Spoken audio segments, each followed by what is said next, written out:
Today we're going to be talking about snare drum compression. If you've ever been confused about actually how to get separate qualities out of your snare, then we're going to talk about that today in today's content. With that said, let's jump straight into the training on how to compress snare drums. Part of this series that I'm doing, I also created two different guides for you to help you out as you're moving forward in your journey of mixing systematically. So the first one is going to be an EQ guide, which gives you all of the basic understanding of where the areas of interest when you're EQing each and every single instrument.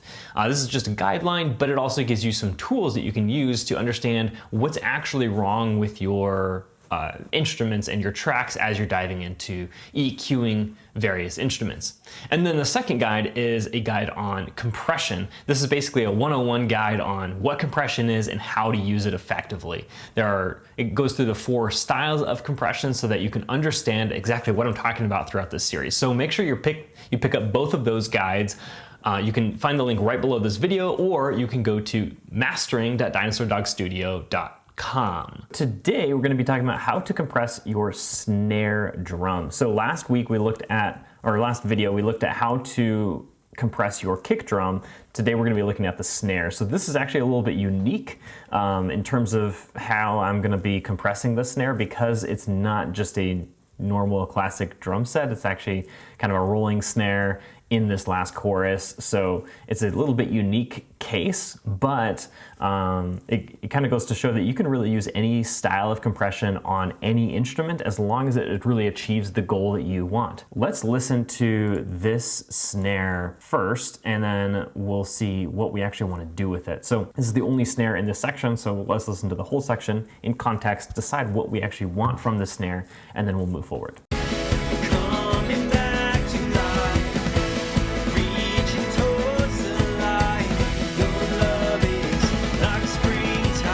So here's it is soloed.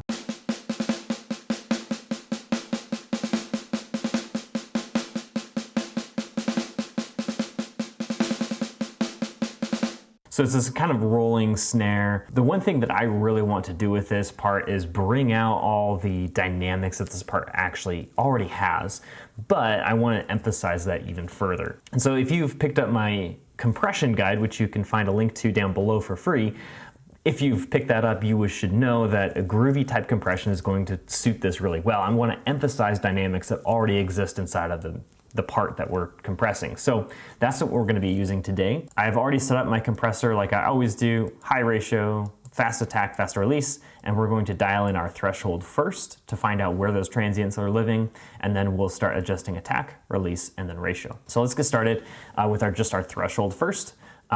For our attack and release, we're going to want a slow attack and fast release, because that's going to give us a groovy type compression on this snare. Let's get started.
Okay, so that's sounding pretty good to me just on solo here. Let's gain stage this really quick. We're going to use RMS, which is the average volume rather than the peak volume, because we're trying to emphasize transients. Again, we don't want to use peak volume because that's measuring just the transients, not the overall average volume, which is what we perceive as humans. So we're going to use the average volume, which is RMS on this meter.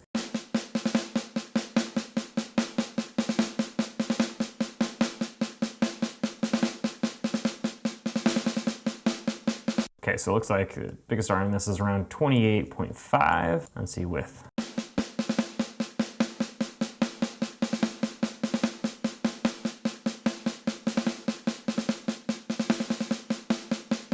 Okay, so it looks like 1.5 will get us there. So now that we've gain staged, let's do a little bit A/B test to see which one we really like better. So we'll do it in solo first, and then we'll do it in the context of the mix. So here's without, and then I'll add it halfway through here.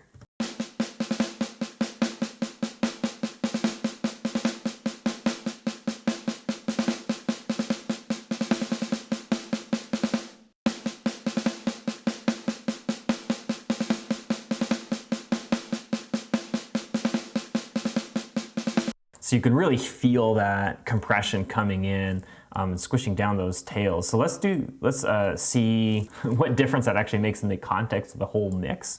It really does feel more groovy to me just in solo, but let's see if we can even detect a difference with the whole mix. Coming back to life, reaching towards the light, your love is like springtime.